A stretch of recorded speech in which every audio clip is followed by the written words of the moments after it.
Assalamu Walaikum. In this video, how to add bullet points in Excel. Let's begin. See this, I already copied to this formula. Press Ctrl V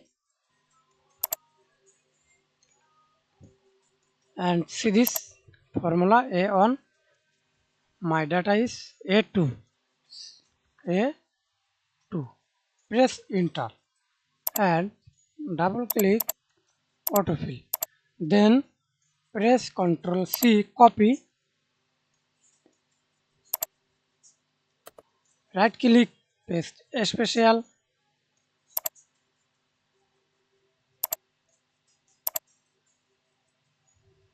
values, delete on your keyboard, then move anywhere. Thanks for watching video. Please subscribe to my channel, like, comment, share.